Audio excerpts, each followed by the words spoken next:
One topic took center stage this week and continues to be the focus for so many: immigration along our southern border.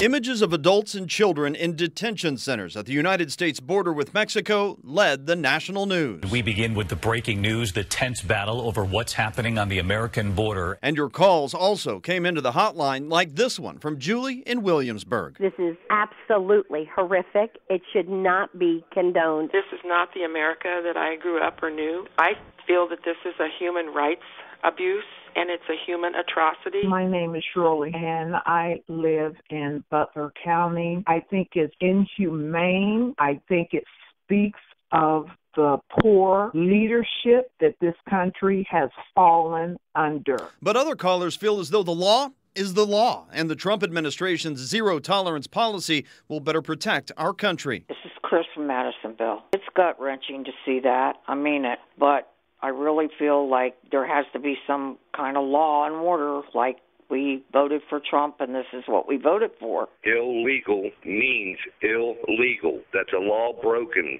These people know that when they cross the border with these children, that's the chance they take of getting their children taken away. Nobody wants to see children taken away from the parents. That's very devastating to the children. And that shouldn't be happening, but it also should not be happening entering this country illegally. My name is Brad from Cheviot. I'm thrilled with how they're handling the children entering with their parents on the southern border. If you want the family to stay together, you got to stay south of the border. On Trump's no tolerance on the immigrants crossing the border, I think they forgot that Obama did the same thing for 8 years. It's time for a Feedback Friday fact check.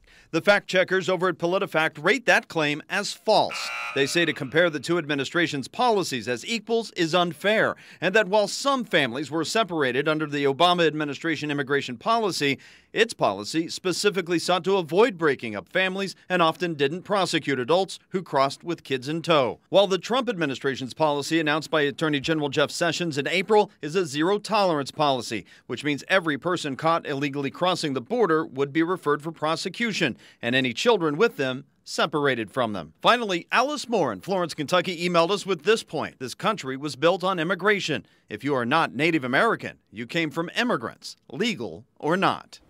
As we know, President Trump signed an executive order allowing for families to stay together as they are processed. To that, we had just one caller who commended the president on making that decision. By the way, if you ever have a comment throughout the week on a story you see on our air, pick up the phone and call the hotline at 513-852-4998.